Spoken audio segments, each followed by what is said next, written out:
What is up? Welcome to the Drinkin' Bros Baseball Show. I am your host, Rob Fox. I am joined, as always, by Dan Holloway. And how you feeling? Feel fine. I feel, like a Braves fan with a little bit of hope. I guess it's like how Catholics feel, too. Even when you're happy, there's a little bit of guilt. Yeah. Like being a Braves fan, like, oh, man, they really have a really good team, except for the bullpen, which clearly still sucks. Did you watch last night? Mm-hmm. I mean, I turned it off. As soon as Tomlin started giving up runs, I knew that they weren't going to come back that much because the Marlins are the fucking Marlins, right? They got closer than I thought they would. I thought it would end at 7. But anyways, I watched. It was a perfectly executed baseball game up until the point when Tomlin got involved. Right. Which is, it is what it is. People are going to have bad nights sometimes. But and look, he's the guy you want to put in when you're up that many runs because he doesn't care about where he pitches. He's just a fucking goober that pitches. I mean, he's not affected by that stuff. He happened to have a bad night, and he's not a great pitcher or anything. He's going to have bad nights because he doesn't have the stuff to overpower people. But it is what it is. It's forget about all that. The fact that AJ Minter is still on the ball club means that their bullpen sucks because he wouldn't be allowed on a team that was good. It's not ideal. I mean, Rodriguez and Matzik are legit. Mm-hmm. And then Will Smith has been bad lately, and I don't really trust him, but he's fine, I guess. Yeah. He's converting. I mean, he's as good as Melanson was when he was here, to be honest. So, yeah, he's converting. Like, he doesn't blow anyone away. He's absolutely the type of closer that you can see a good team like the Dodgers or somebody manufacturing a ninth inning against. Mm-hmm. For sure, yeah. Especially in extra innings. Like, he's not with a guy starting on second base. Yeah. He's pretty much done. That's not a thing in the playoffs, thankfully. That's true, yeah. But, yeah. But speaking of that, we're going to start out with the NL East because that's the best race in baseball right now. Yep. And it's getting really fucking interesting. The Braves have started to get themselves a little room, and that's entirely because the Phillies are fucking blowing it right now. Well, look, the Braves are doing what they're supposed to do for sure. They've won 6 straight games, and they've won 9 of 10. 9 of 10. So they're doing their part, and the Phillies are not. I mean, they've lost 3 straight now, 4 and 6 in the last 10. Their playoff percentage went from, I think they were both hovering around 59%. Now the Braves are up to about 70, and I gotta tell you, I don't give a fuck about those playoff percentages. It's like live betting a basketball game where it's like maybe like the favorite will go down 5 early in the first half, like a college basketball game, and then the odds all start getting wild, and it's like you didn't expect them to like have a hiccup, maybe. Well, I mean, look, you expect teams to have hiccups. You don't expect a team to get fucking lit up by the Diamondbacks. The Diamondbacks are one of the worst teams in baseball. By the way, it's top of the 7th inning, and the Phillies still haven't scored a run. Oh, that's wonderful. And I didn't realize they were playing this afternoon. Yeah, they're playing right now. So they've lost, again, 3 in a row. 1 to the Reds. They lost that series, which you can understand. The Reds are pretty good. The Reds are good, and they're playing for a playoff spot. That's fine. Right. And before that, they had the Dodgers. They lost 2 out of 3 there as well. They had an 8-game win streak before that. Yeah, they swept the Nationals, swept the Mets, almost swept. They took the last game off the Pirates, so they had 8 in a row. Not bad, but now you can lose 2 out of 3 to the Dodgers and the Reds, right, and still be okay. You can't lose 2 straight to the Diamondbacks and in line for a 3rd straight You can't loss. get fucking swept by the Diamondbacks. No, man, it's just not. This is a make or break. This game today is a make or break moment for them. Yeah. If they get swept by the Diamondbacks after losing 2-3 game series in a row, that's pretty much it, man. I mean, it's going to be very hard to mentally come back from that. Forget about the numbers. Well, so by the way, this is how bad it is losing to the Diamondbacks. This is how bad the Diamondbacks are, and it cannot be understated how bad they are. First off, Asdrubal Cabrera is their number 3 hole hitter, and he's 75 years old. Right? That's fucking insane on its own. Secondly, the 2 losses the Phillies had to the Diamondbacks in the last 2 days, not including what's happening right now, account for 5% of all the Diamondbacks wins this season. And it's mid-August. Well, it's not fucking ideal. I'm pretty sure. How many runs did the Braves score with the bases loaded just on walks last night? I think 3. Yeah, which is more runs than the Phillies have scored against the Diamondbacks. They've scored 4 against the Diamondbacks. So the Braves on bases loaded walks outscored the Phillies total last night because the Phillies had 2 runs last night. It's not good, dude, and it's fucking crazy because so Bryce Harper, I think he's the NL MVP frontrunner right now. It's a pretty. I've got something to say about that, but we'll get to that in a minute. Okay.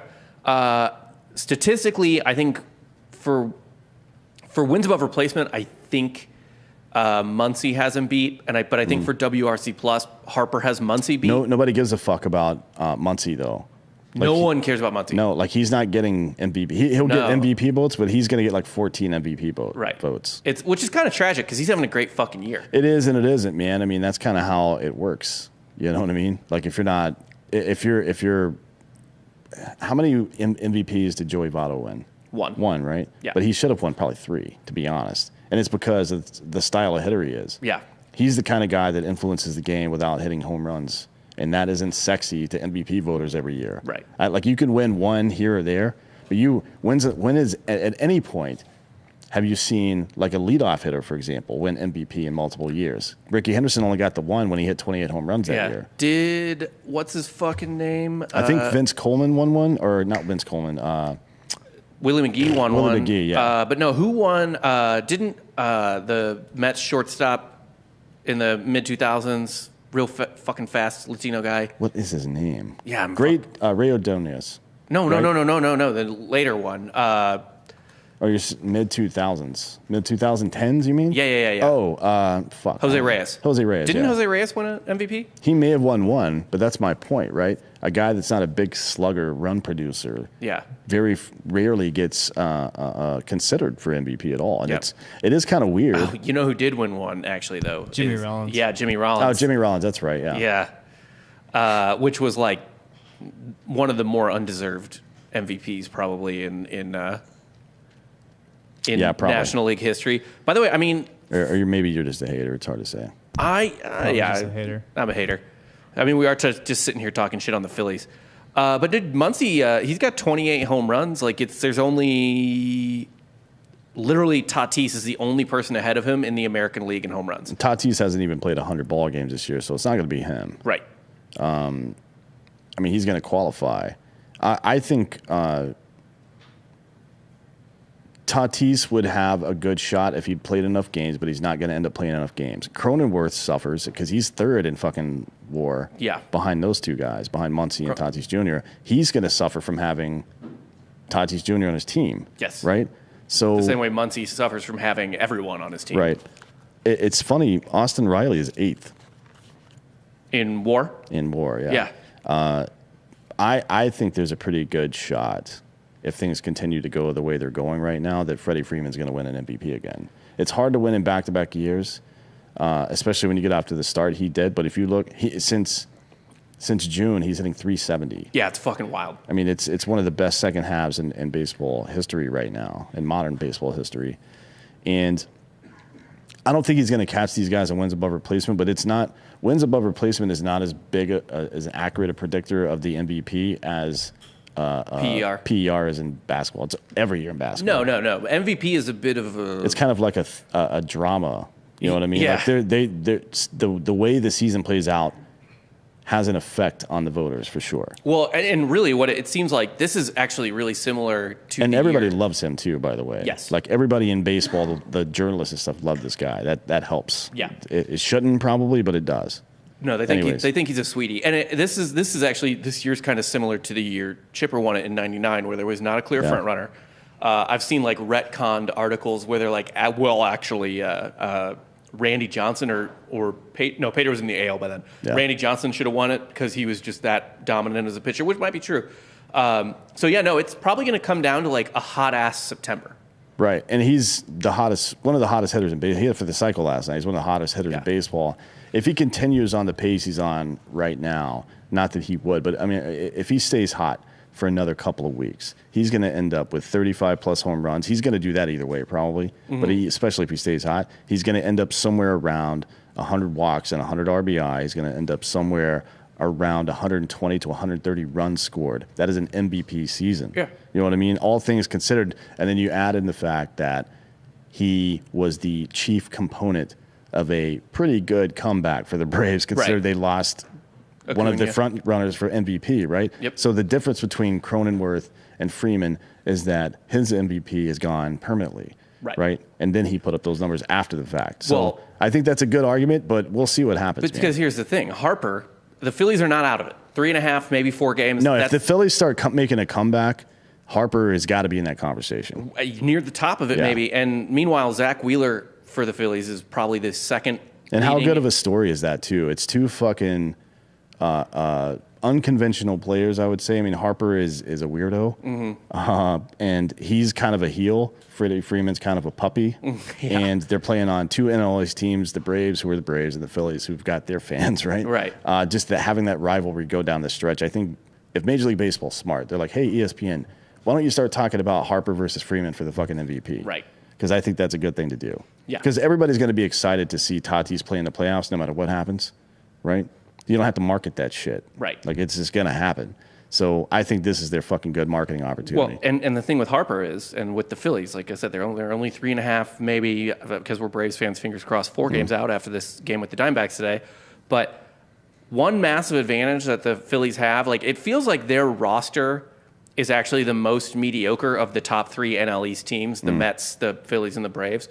But they have Harper. They have Wheeler, who is probably second in Cy Young contention behind Corbin Burns of the Brewers. But they have one monstrous advantage going down the stretch, the Phillies do, which is hilarious that they're losing to the Diamondbacks right now.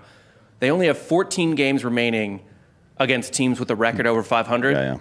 And they have 17 games remaining against teams currently in last place. And then the other teams they're playing are the Nats, Cubs, and Rockies for the most. There's like 1 or 2 other series, but it's the Nats, Cubs, and Rockies who, even though they're not in last place, have been fully stripped for parts. Right. I mean, you still got to face Soto every day, but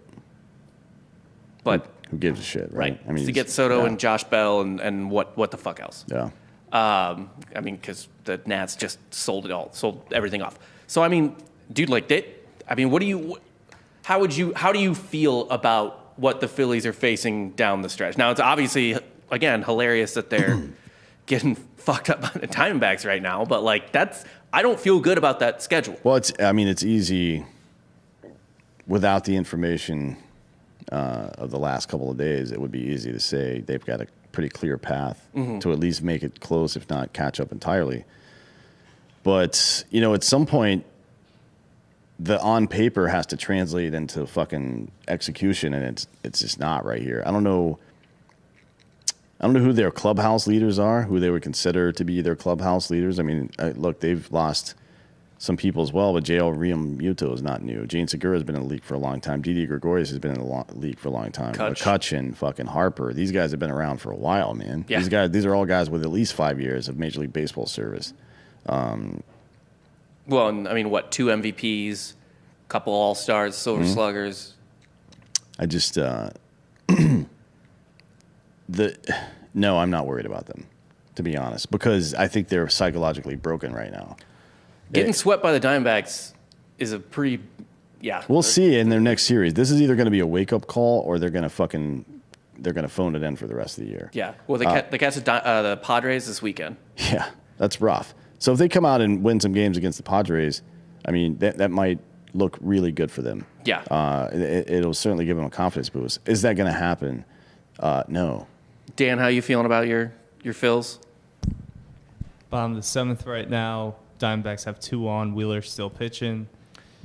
It's not looking good. The Padres are 2 games ahead of the Reds for that last wild card spot right now. They have to play every fucking game, man. It's just not. There's no fucking way Philly can go into San Diego and take 2 out of 3 games. Well, we have 1 hit right now.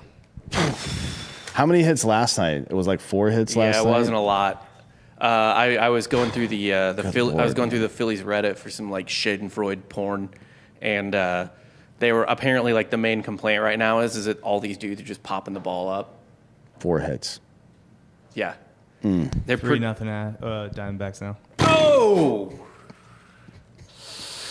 that's fucking brutal. You don't want to say something's over before it's over, but that's I mean, brutal. If somebody waves the white flag, you have to take them at their word, and this is the equivalent of waving the white flag. Going into a series like the fucking Padres that you know they're going to play hard, and you come out and put on a display like this is embarrassing. That's pretty fucking bad. Yeah, that's like please fire Joe Girardi. Yeah, he needs to go. I mean, to be honest, why the fuck was he there in the first place? That's weird. He's a name, right? Like he Yes. managed the Yankees. So. I fucking Aaron Boone is so much better at managing the Yankees than Joe Girardi ever was. Which is crazy because no one thought that was going to be the no, case. why would it be? I mean, of course it. Wait, what do you mean? Why would it be? Bob Boone's his goddamn dad. Of course, he's like one of the best managers in Major League Baseball history. Yeah, but that I don't dude's know. great. No one. I feel like no one looked at Aaron Boone at any point and was like, that guy, strategist. I love him. Yeah, maybe not. I don't know. He's turned into a pretty smart guy. I mean, he's managing, not that they don't have a fucking crazy-ass offense, but he's managing to keep the Yankees afloat without a single starting pitcher. They're on fire right now. Yeah, they are.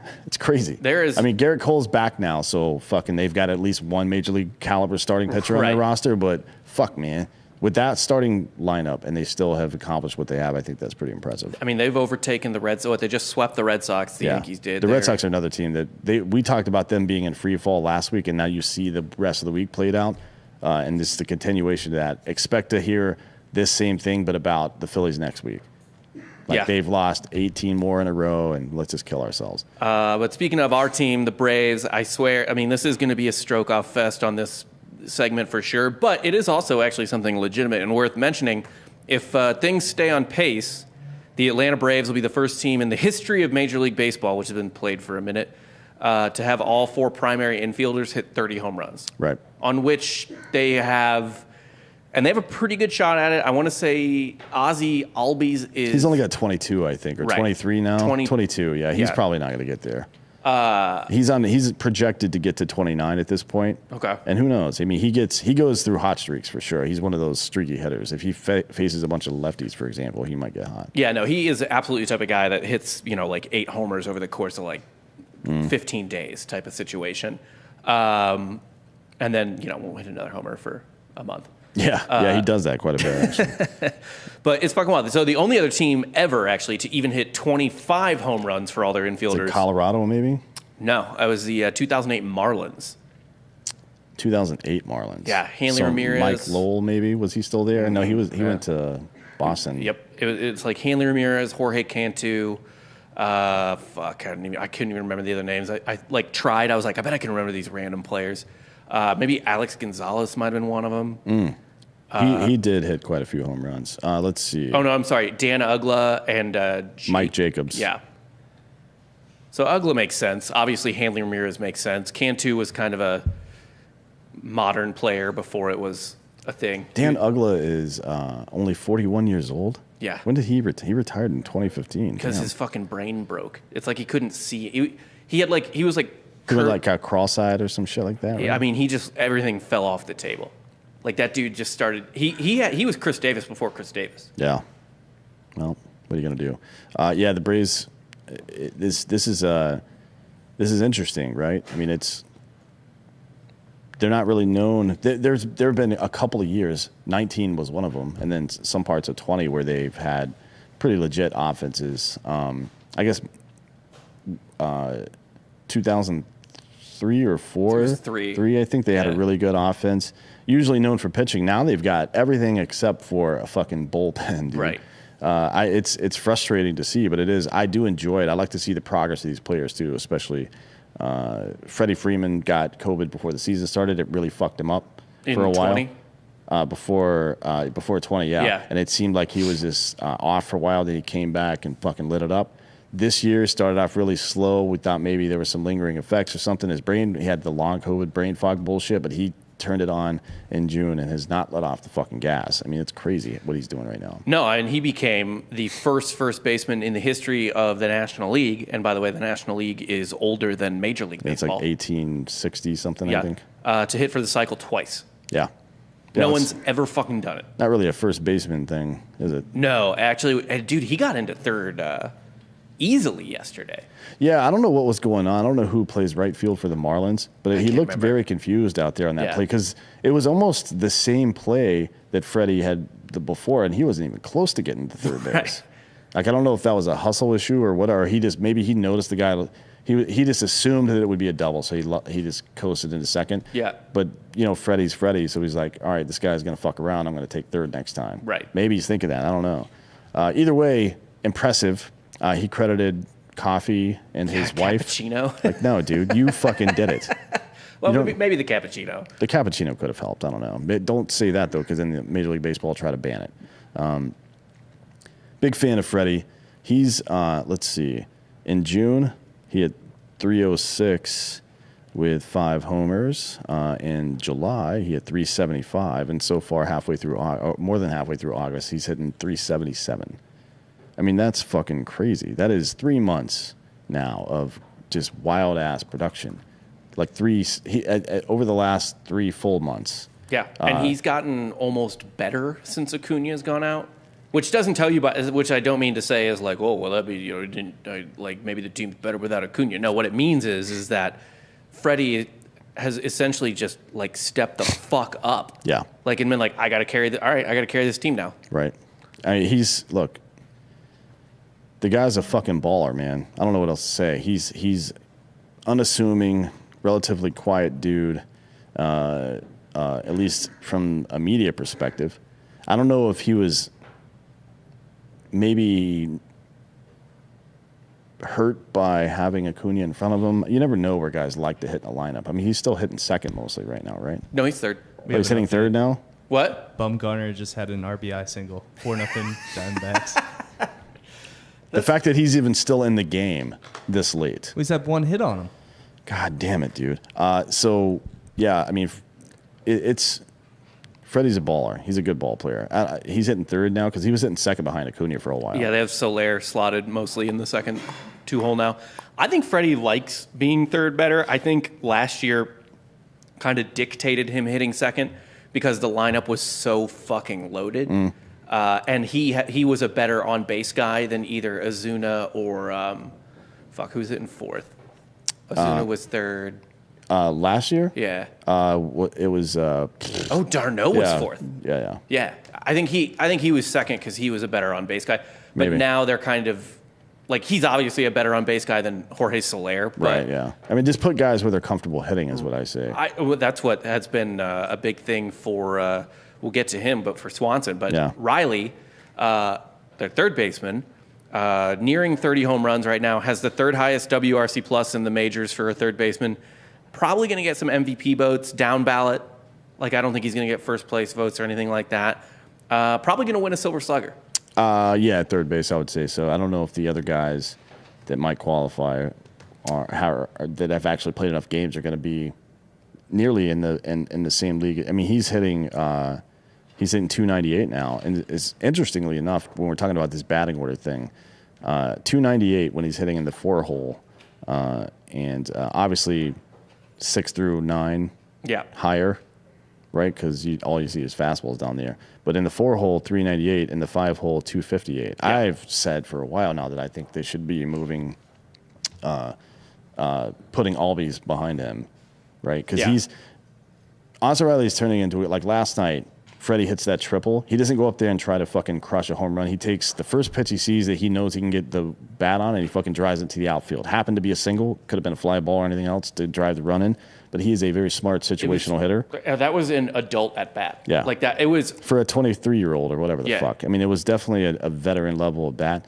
And I think as hot as Albies gets, but as streaky as he is, the number 5 hole probably makes more sense for him, right? You don't want him in 2 because you don't want to neutralize his power with situational hitting. That's what I think because his power is so it's so random. You don't want to neutralize it. He was floating like 5-6 last year, right? Yeah. 5-6 is probably where he belongs, and it's not to say that he shouldn't be getting more at bats. I just think that's where he's best leveraged in this lineup. Well, I think in the current iteration of the lineup, I actually like him in the 1-2 spot because. Well, without Acuna, you got to put somebody up there. Yeah, and honestly, at that point, you just need to get all your best hitters as many at-bats as they can get, right? So putting them higher up in the lineup gets them more fucking at-bats. Yeah. So Riley's third in the majors in WRC plus at third base. Turner's second of the Dodgers, so that's National League, and then Bryant's right behind him at 1-3.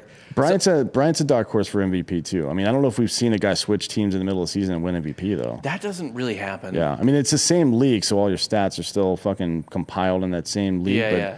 I mean, I guess it depends on. He went to a team that was already like 12 games up, so I don't know if you're going to win that. I think he's kind of gotten taken out of that. I think it's really for Silver Slugger at third base anyway. I think it's between Riley, Bryant, and Turner. Riley's got a higher average than both of them, and Riley has more home runs than both of them.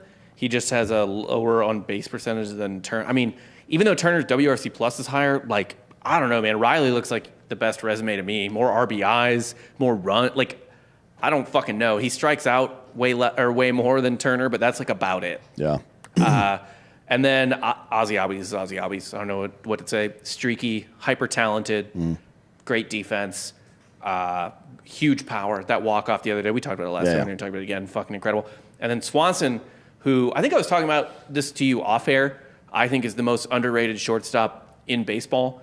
And I was diving into his situational stats the other day in what Fangraphs considers high leverage at bats. This year, he has a 143 WRC plus, which, again, 143 is MVP level hitting for a full season, not just the at bats, so high leverage. 995 OPS, which is about 200 points higher than his regular OPS. Yeah, that's good. And a 316 ISO, which means his power's off the fucking charts. So he just literally, in high leverage at bats, he becomes a superstar. You know who else does? It's Freddie Freeman. Yeah. And Austin Riley, actually. So Austin Riley's batting average was with runners in scoring position and 2 out, and he's got 60 at bats this year. That's a lot, right? I mean, that's like if the end of the season was today, that's 10% of your at bats for the year. We're in that situation, right? So he's hitting 295 in those situations with a 403 on base percentage and an 878 OPS. Freddie Freeman in that situation, 457 he's hitting with a 1.191 OPS. I mean, it's these three dudes in particular for the Braves, Freddie Freeman, Austin Riley, and Dansby Swanson, seem to perform really well the more fucked up the situation is, which is that's a good sign. The problem is there are even hitters like that they are bored unless there's some kind of challenge. Like fucking Mark Teixeira was like that. It took him like a month and a half every season to actually start playing baseball. Yeah. And finally, when he did, he was incredible. He was so good when he actually got into it that it made him an all-star caliber player every single year, even though his first month and a half sucked. That's how good he was. He would have been a fucking MVP candidate every year if he had just went to the batting cages in February instead of March, I guess. I don't know. I mean, it's kind of a Jenna Maroney situation. Like, they need the pain to perform. Oh, yeah. Yeah, she's got to get shot in the leg with an arrow. Yeah, literally. That's kind of where I'm at. But, I mean, like, this infield is fucking insane. The one it reminds me of the most is the kind of most recent, well, I guess it's still there, but the, like 2017 Astros. You know, Bregman, Correa, Altuve, and even Gurriel. They're playing out of their fucking minds right now. Yeah. It's unbelievable. And yeah, I like where they're at, I guess, with the fucking Diamondbacks taking the Phillies down again. That'll put the Braves up well, we'll see. 4 games if the D-backs close out, which is by no means guaranteed. They will. As a Phillies fan, I'm telling you that they will. That's what he just said. Yeah, that's weird. Speaking of the Phillies, the Padres are also blowing it right now. But we'll get to that. You want to do sponsors live? Yeah. Let's make Dan's day. Yeah. And have some live sponsors. It's a little present for the Make mine too, because I got to go pick Brittany up from the airport. So that's fair. You don't want to make me late. She'll find you. I live, I'm here. She can just show up. Yeah, she can give it. It's fine. First up, we got MyBookie, of course, always. MyBookie, our title sponsor for sports. College football season is almost back, which is my second favorite bet. Actually, it's my favorite betting season, but I'm probably better at college basketball betting. But I like college football betting more. It is fun, yeah. But yeah, winning season is back at mybookie.com, and it's time to get in on the action. First-time players can get started by doubling your first deposit, giving you the firepower to add to the excitement to the games you love. College football odds boosts are there, NFL lock of the season, and there's $500,000 in contest prizes live on site. I've actually never played any of their football contests, but I do their bracket every year. We did the $100,000 one. That was cool. 2 years ago, I think, and last year we did the bracket. Yeah, that was pretty fun. Yeah, I always submit a bracket because, like, why not? Why the fuck not? But yeah, I'll probably get in on some of these football season contests as well. And you play them live on site. Make this winning season your best ever with mybookie.com. There's a new historic, probably going to lead to someone dying, 18-week schedule in the NFL this year, offering more action than ever before. And you need a sportsbook casino that's reliable, and you won't find a better place than mybookie.com. I know you're going to bet this season, so do the smart thing. Sign up at mybookie.com and use our promo code Drinking Bros. It's the name of the show, Drinking Bros. There's no G. To get your first ever deposit matched dollar for dollar. So you put in $500, they'll give you an extra $500. That's free money. They say that's extra money, but that's actually free money. Credited to your account instantly just for using the promo code Drinking Bros. It'll be in your free play. So if you're just so you're not confused, when you load money in, it'll say that you have $1,000 to spend, for example, and then $1,000 in your free play as well. That's all real money that you can gamble anytime you want. Yeah, 100%. And yeah, Drinking Bros, use promo code after making when you make your first deposit. Bet anything, anytime, anywhere with mybookie.com. Next up, we got Ghost Bed. Always fun. Always our favorite. Yeah, I like sleeping on them. I do too. I enjoy the one in the office, especially. It's a great place to nap. There's a lot of weird shit that goes on back there, but you can definitely catch some Z's if you're brave enough, I guess. Yeah, I mean, there's a dildo in that room, but There's a dildo and one of those stuff, like sock monkey things, too. But a big one, like a life-size sock monkey in there. With some questionable holes cut into it. Yes. But not in the places you would think. No. Which, like, I don't know why they put one in the ear. We like to mix it up here. Yeah, I guess so. It's all... Keep it fresh. It's all the same on the inside, right? I guess, yeah, sure. I mean, it's stuffing and that. So, sure. I meant for anything, but definitely for the monkey. But yeah, we love Ghost Bed. Obviously, they've been a sponsor for 5 years. They make their fucking mattresses in the USA. They're comfortable as hell. And every mattress has a 20-year warranty, and you can try it out for 101 nights. And if you don't like it, you can send it back. So if you're a fucking psycho and you want to sleep on it for 100 nights, and then you're like, you know what, fuck this, you can send it back. No hard feelings. You probably won't, but you can.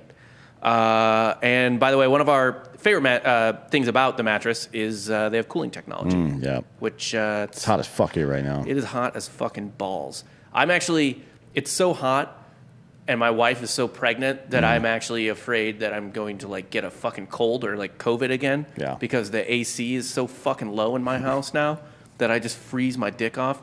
But in a normal home, I recommend Ghost Bed's cooling technology. And that's on everything, on the mattress, the sheets, their pillows, which I said this before and I'll say it again. When I touched their cooling pillow, it did not physically make sense to me. I didn't understand. It's jarring at first. I recommend having a spotter your first time, just in case. That's fair. Yeah. Ghost Bed is also doing bundles right now, so you can get everything you need. You don't even really have to think about it. Just choose from one of their 4 mattresses, and then pick your bundle from there. So whether you just need a mattress and a frame, and they have like an adjustable frame, moves you up and down. You can, live like it's not like an old person bed anymore. Now it's cool to have the adjustable frame. But yeah, you can get that, or if you want the cooling pillows and sheets and shit too, whatever you want, best bang for your buck. And it's 40% off Ghost Bed bundles, and then 30% off everything if you just want to get shit a la carte. Use the code Drinkin' Bros for 30% off. So if you do the bundle, that's 40% off site-wide. If you want to buy a la carte, use the code Drinkin' Bros at ghostbed.com/Drinkin' Bros to get 30% off everything. The mattress is like $35 a month, 0 down, 0% financing. All you need to do is have non-hobo credit, I guess, and you're fucking fine. I don't know what else to tell you. Yep. But yeah, man, Ghost Bed, they're the best. And then last but not least, we got Killcliff CBD. I drink it every day. Yeah. I'll be drinking one tonight, as a matter of fact. I got a shipment today and took it up to my apartment. I looked at it for a while, and I made love to it. Right in front. I made the other cans watch, too. That was the weird part. Oh, it was one can? Yeah. It was a whole case, but I made the cans. I opened my refrigerator so those cans could watch me.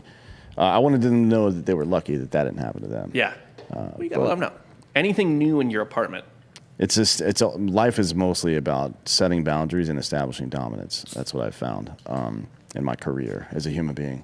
That's fair. And you should establish dominance by getting some Killcliff ordered to you. Killcliff CBD. They have great flavors. Flaming Joe, Mango Tango, Orange Kush, the Goat. The greatest of all time. Now they got a new one, right? They got the Israel Adesanya flavor. Yeah. That's not in the copy yet, but they're partnering with him to Is that in the CBD or is it only in the energy drink? I actually don't know. Hold on, let me look on their website. But they're doing 30% off right now with the code Drinkin' Bros, of course. Go to killcliff.com, use the promo code Drinking Bros, you get 30% off. They also do have the energy drink. That's the Ignite. I had one of those today because I was feeling a little under the weather. I start my morning off with a coffee, but then like after lunch, I don't really want like a hot coffee anymore. Right. So I switched to the Kill Cliff Ignites. They're awesome, especially if you're like a little hungover, which I was just feeling a little under the weather. They got B vitamins, electrolytes. There's no like crappy sugar. Yeah. Right. No, you're not going to be fucking shaking or jittery or anything afterwards. No. It's the best. And what did you say? They have like natural green tea caffeine. It's not like lab caffeine or whatever. Yeah, a lot of companies that caffeinate their beverages or products or whatever it happens to be, they basically use those caffeine tablets like you used to be able to buy at the fucking truck stop. I mean, I'm not kidding. That's Yeah. it's basically that with an emulsifier. That would probably get you kicked out of an MLB game. Yeah, they're like rattlers. Yeah. They used to call them rattlers, right? The truck guys Yeah. are Yellow Jackets, I think was Oh, one of Yellow them too. Jackets, yeah, for Remember those? sure. Yeah, that's basically, it's synthetic caffeine that they're using. This is real caffeine from fucking plants that is sprayed onto shit. It's a lot more, human beings have actually had it in their bodies before. We didn't create it in a lab Right. somewhere. Yeah. It's Yes. caffeine that God gave you. Well, It was Jesus. You yeah, can say it was probably, it was goat farmers in Yemen, but whatever. through Jesus. Yeah, through Jesus. Yeah. All things are possible. Yeah. But yeah, they have the Flamin' Joe in Ignite now too, as well as Yep. a bunch of other good flavors. I like the cherry limeade the best, but they're all pretty fucking good. This But- one, the cherry lime grenade. yes, Yeah, this is the best Ignite. that is sure. my favorite one. I drink one of those every day. So yeah, Killcliff is offering Drinking Bros 30% off on the site, killcliff.com. Promo code Drinking Bros, KILLCLIFF.com. Use the promo code Drinking Bros. Take advantage of a 30% off offer. That's on their swag too, by the way, their merch. So Yeah, you can get both. Killcliff rocks. Probably have another one before I leave, to be honest. What doesn't rock is the way the Padres are playing fucking baseball. No, they're bad at baseball right now, which is interesting because they're Does it feel like? So this is a question I had okay. for you, because we talked about this like 2-3 episodes ago. Mm. They did less than the other teams in the West. That's what I was about to say. They didn't really do anything, did they? They had Frazier. That was about it. I think a little bit of bullpen help. But they brought Frazier in and created a scenario where they have to now displace their best player. Right. So is that a good? They made a move to make a move, and now they've signed Jake Arrieta as well, which is kind of an experiment. Probably, I don't think he's going to break the rotation or anything. Right. Well, they did. To be fair, and this is. So the point I'm asking is, do they think do they feel deflated because they also had Scherzer ripped out of their fucking arms? Maybe that fucked them up. Yeah, I don't know.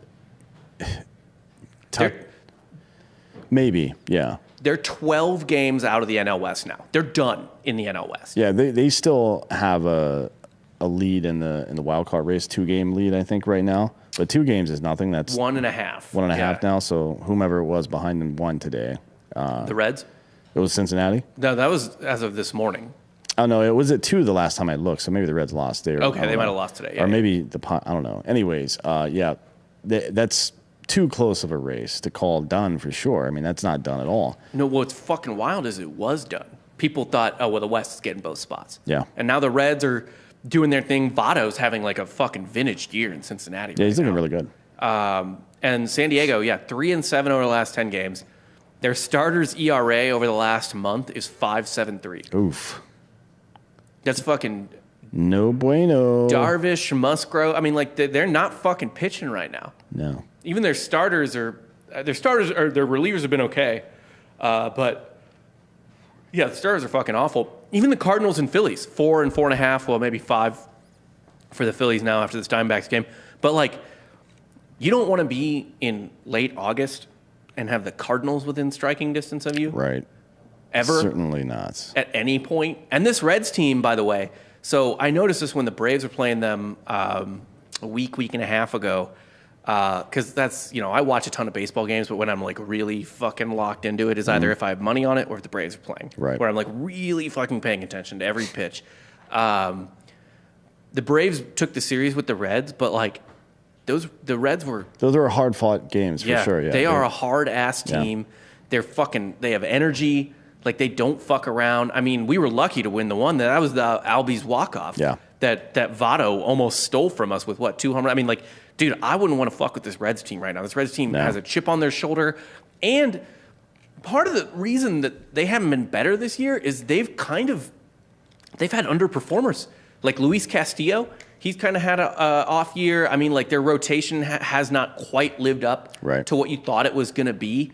But what that means is like the talent's there, so you don't fucking know what's going to happen over the last month and a half of the season. Yeah, I mean, this is a big problem for the fucking Padres. I'm looking at their splits, and every month since since May, their fucking team batting average has gone up. Most of their offensive numbers have gone up, while their pitching has been worse and worse every single fucking month. So they had a 204 on base against in May and June. It was 249. July and August so far, 270 and 277 respectively. That means the entire opposing team is hitting 270 against you. That's pretty fucking good. That's like usually the league leader in team batting average. And team batting average is somewhere between like 260 and 270 typically, right? Yeah. Their ERA is inflated from 2.8 and 2.7, or about 2.9 and 2.7 in the first 2 months to 4.23, 4.7, and 4.88 in the last 3 months. They are fucked. Like you can get hitting will stall out and you can get hitting going again, but if your starting pitching is just falling off a cliff, you don't come back from that. Something's like that. Yeah, hitting you can wait out, right? Yeah. Pitching you can't. Pitchers don't just all of a sudden get better at the end of the year. They get worse typically, right? It depends on the kind of pitcher it is and shit like that, but typically they don't just turn it around at the end of the year. Well, you have to, with pitching, you have to diagnose something immediately, right? Like with hitting, you can let it work itself out. Like it's pitching is like you find a lump, right? And hitting is like you're feeling under the weather, right? You got a cold, you can just wait it out. It's not fun. Great. I mean, like their rotation hasn't really lived up to the hype right now. First off, they don't even have a full rotation when Ryan Weathers is your fifth starter, which is why they wanted Scherzer so bad, and why the Dodgers. It almost feels like, obviously, the Dodgers lost Bauer. We'll get into that in a minute. But obviously, the Dodgers lost Bauer and basically TBD amount of time. We'll see. So that's why they needed Scherzer as well. But I honestly think a huge reason the Dodgers went after Scherzer was just to keep him from the Padres. Probably, yeah. Like, I don't think the Dodgers go after Scherzer if the Padres aren't going after Scherzer. Probably not, no. I mean, that would have been a game changer. That's what they needed. It didn't even have to be Scherzer, though. It could have been any of the starting pitchers that were or even weren't available if you needed to go buy a guy for a year and you want to give some shit up. Yeah. It just brings something in. Look at what happened with the Braves. They replaced their entire outfield, and you're thinking, oh, fuck, this is going to be weird. No, it's not weird because people get there and they're excited about playing, and psychology is contagious, especially in sports and war, right? Yeah. That's what a rout is. In like medieval combat, when you break the line, people get scared and fucking run away. Right? But you don't have to break that much of the line. No, you don't. The collective will of the group can be disrupted relatively easily if you have weak links there. Yeah. And there's nothing but weak links in this pitching staff now. Bring one guy in that's a strong dude, and it just motivates everybody to get stronger. Right, you challenge other people. It's like fucking free market capitalism inside of sports almost. Right. They didn't. They fucked that up badly. They had to make some move, and they failed. And now you're seeing the outcome. It's looking fucking grim for them. So they get the Phillies. So that'll be an interesting series. I'll probably watch a couple games out of it, of the Phillies Padres, to see how two of those two teams match up against each other. That'll be really fucking interesting. It's going to be interesting to see who wins those games for sure. Because I mean, right? If they're both demoralized, somebody's got to fucking do something, right? Yeah, somebody's going to win those games. Somebody's going to win 2 out of those 3 games. Another thing not in the Padres' favor, 25 of their remaining games, keep in mind we have a month and a half left, are against either first-place teams or the Dodgers. It's not good that they're against the Dodgers because the Dodgers that would be a big chip for them to push the Padres out of the playoff. I mean, that would be huge for them. Yeah. Regardless of what happens in the playoffs. Well, if you're the Dodgers, you absolutely want to catch either the Reds or the Cardinals, right? Or over the Padres, right? For sure. So yeah, they're gonna be out for blood in those games. Yeah, and I don't know who. Let me look at their schedule right now and see who these first place teams are, because Houston is one of them. That's not good. No, it's like all first place. San Francisco is one of them, and that's the same division. And then you've got LA and Atlanta. Atlanta's still actively in a pennant race. Maybe by the end of September when they play those games, they won't be. But look, man, the two of the best teams in baseball all year have been the Dodgers and the Giants, and the vast majority of their games, like 80% of their games in September, maybe or 70%, I guess, are against either the Dodgers or the fucking Giants, or the Braves, right? So fuck. Of their last 7 series, of their final 7 series over the course of the year, the Padres' easiest series is against the fucking Cardinals, who will be probably still close enough to them to have to play their dicks off in those games. Yeah, they're only like 6 games back, something like that. 5. This is some SEC West shit right here. Like, this is a fucking gauntlet. What do you do? What would you do faced with that? You just got to fucking nut up, man. I mean, what's the point of doing anything half-assed? You know what I mean? Like, hey, if you're facing a challenge like this, like, hey, dude, this sucks, but let's go fucking. That's what Oakland does every single year.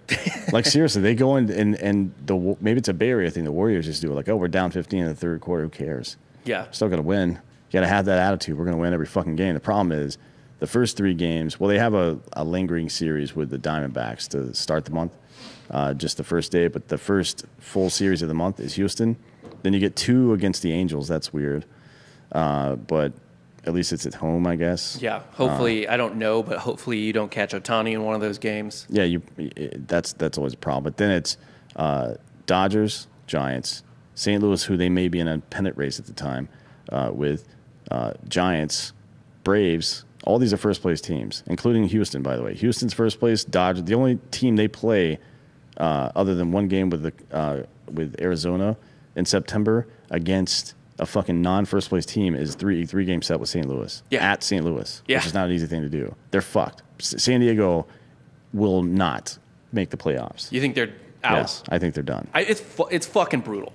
Because the other thing, too, is the Giants and Dodgers can't let up either because they're in a race with each other. Yeah, for home field now. Well, to not be in a wild card game. Yeah, that's true, too, I guess, for the wild card You have game. to win the division. Yeah. Like, both of those teams desperately want to win the fucking division.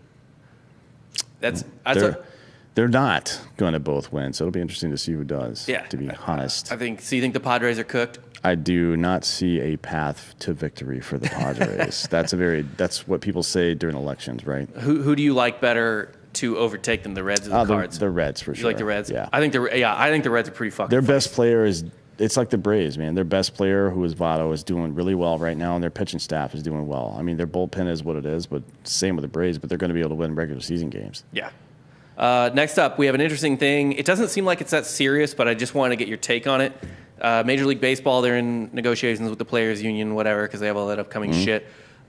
They've proposed a salary minimum of $100 million. Yeah. I took this right from The Athletic because I didn't think I could explain it better than the article. But this is from The Athletic. The plan included a new tax on team spending, one that would effectively lower the first luxury tax threshold in the sport to 180 and charge teams who exceed that first mark at a higher percentage than they pay today. The trade-off, people briefed on the league's proposal said, would be a salary minimum of $100 million, and then there would be a punishment if you didn't pay at least $100 million to your players. Let's see. Does that kind of seem insane?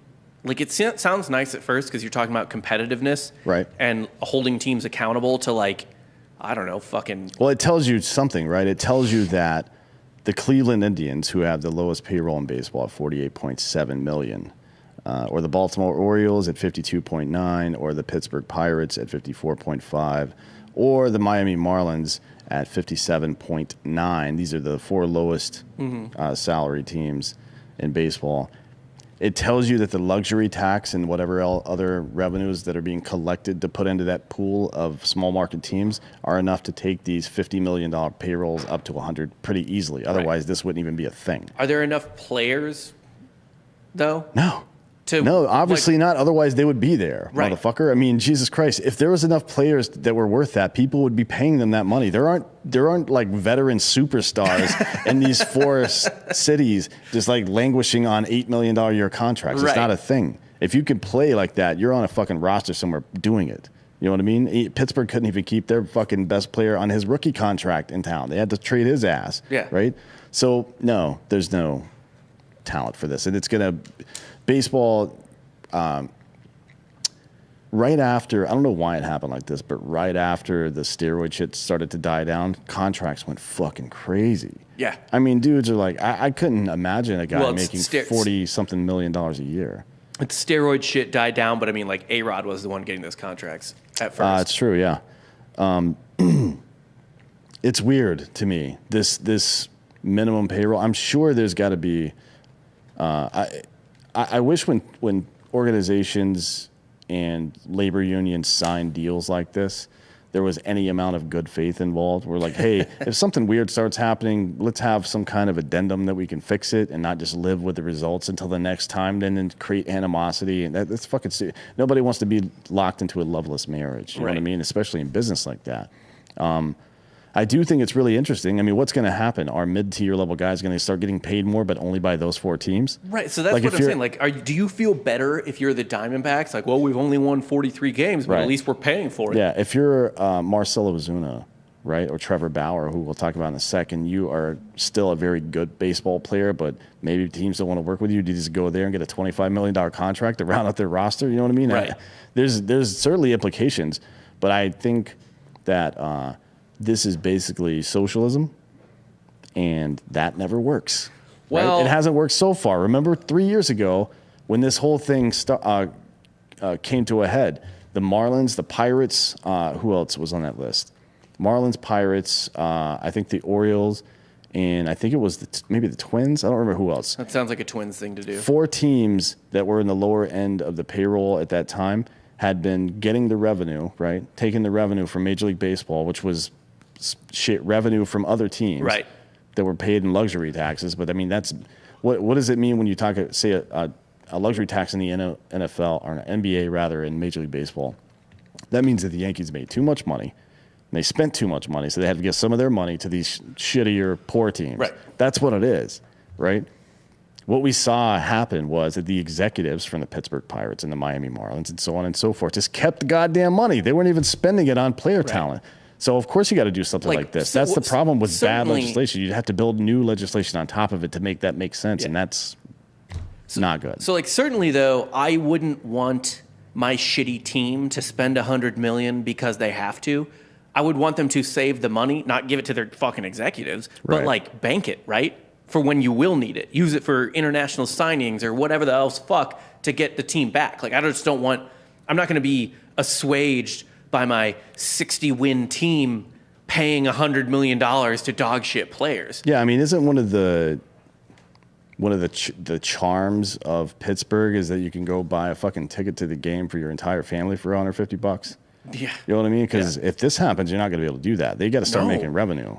Because whatever you say about the executives in Major League Baseball versus other sports, they are still in business, and they're still clearly, especially these lower market teams, have been robbing the fucking revenue pool blind this whole time. Yeah. So what do you think? They're just going to start fucking being generous all of a sudden with that money? No, they're going to find new ways to fucking upcharge you and blah, blah, blah. They want to make the amount of money they make. If they have to raise prices to do that, that's the way it's going to be. Yeah. It's the type, it'll be, the cost is passed along to the taxpayer, so to speak. Passed along to the ticket consumer, holder. Yeah. Pretty much. Next up, we have the most fun topic of the day.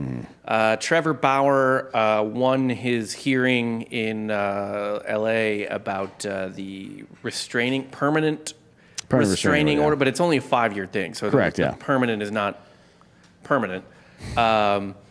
His accuser was seeking a 5-year permanent restraining order against him for sexual assault, domestic violence, so on and so forth.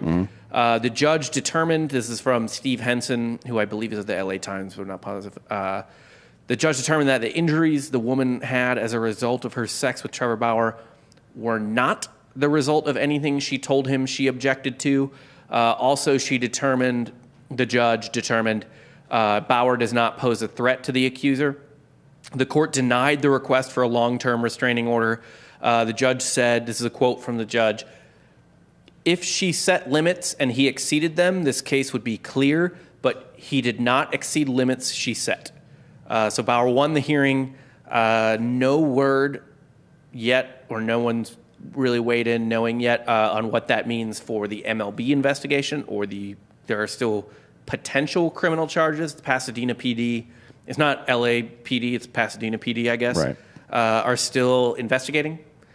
This is after, I believe, his accuser was cross-examined yesterday. She was cross-examined for 3 consecutive days. Okay. And then he was going to be called today, but I don't know if they actually went through the process, but he said the entire time he was going to take the 5th because anything he says under oath now could be used against him in any potential criminal proceedings later, so it doesn't make any sense to take the stand. I understand that, I guess. But it doesn't look great for Homegirl that the judge said she heard all the evidence and said this level of evidence doesn't rise to the level of a crime. Right. Right. Well, is it even so? What is actually the standard of evidence for a restraining order? Because it's not 99. For a restraining order, you need a preponderance, I believe. So that's like 50%, basically. 50.1%, right? Yes. And the same thing in civil court. Right. But for a criminal prosecution, you need reasonable doubt, which is a unanimous jury. Right.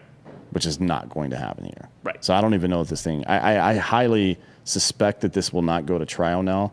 Maybe they set some additional hearing a couple of months from now after the season to see if it's going to go to trial, because the courts have established now that he is not a credible or like an imminent threat to her. Yeah. So there's no point to pursue that immediately. Then it falls back to Major League Baseball and what they want to do.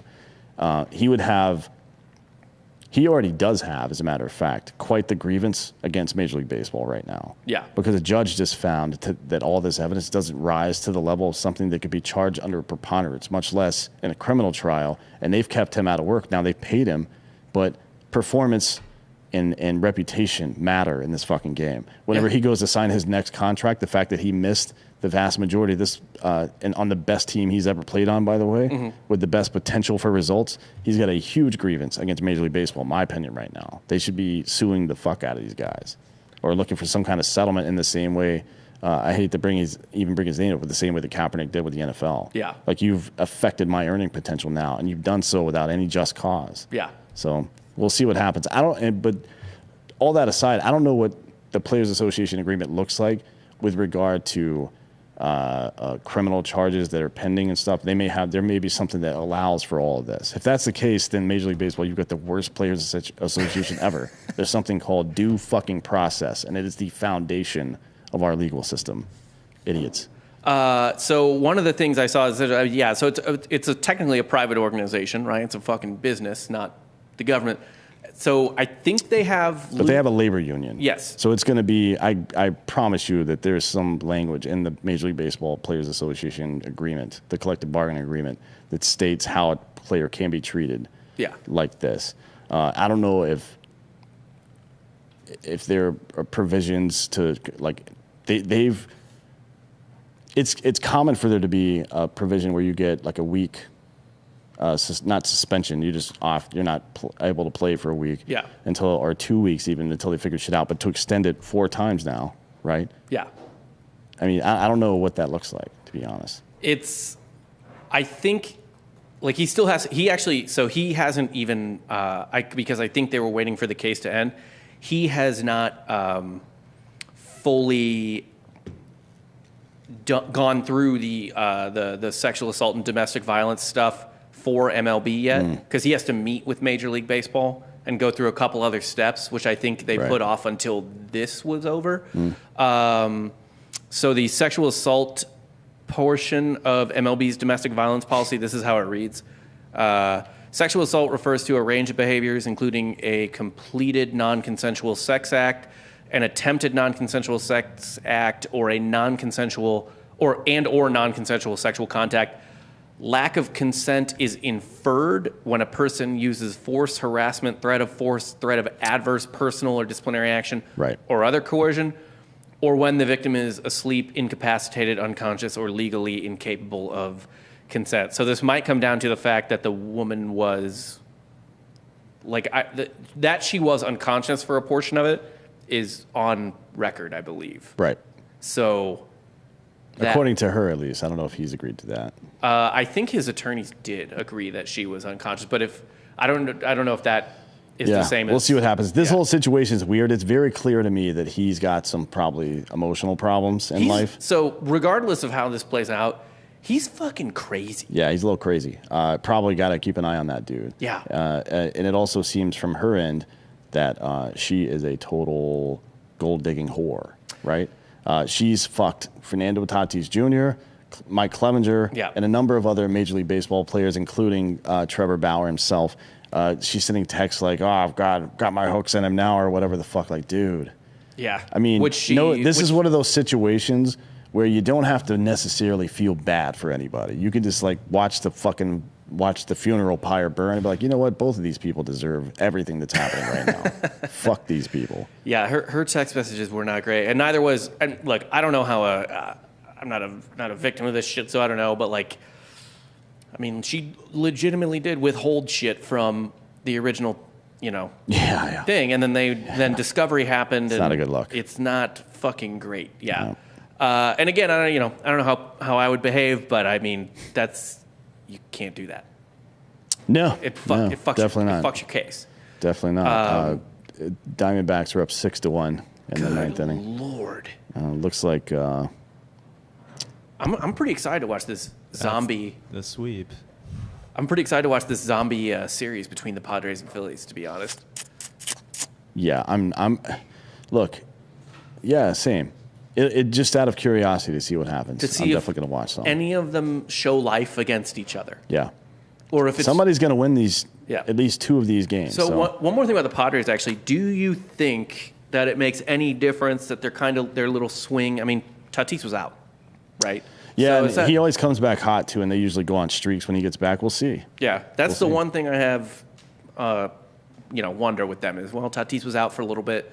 Maybe him coming back, puts a fucking fire into their ass again. Maybe. I mean, he's been back for 2 games. He lost both of them, so we'll see, right? Yeah, you still have to pitch better than a 5.7 ERA with your starters. Yeah. Just when most of your innings are. I mean, when you pick up Jake Arrieta, and that's a move that you're making, and not just like out of boredom. Yeah, it's not fucking ideal because even when he won a Cy Young, didn't he? Mm-hmm. Yeah, with the Cubs. Yeah. Even when he won his Cy Young, I feel like he had weird peripherals or something like that. Yeah. But whatever, fuck it. He gave up 5 runs in his first start with the Padres, so that season's over for them probably. But who knows? Maybe somebody win. No, they're done. Yeah.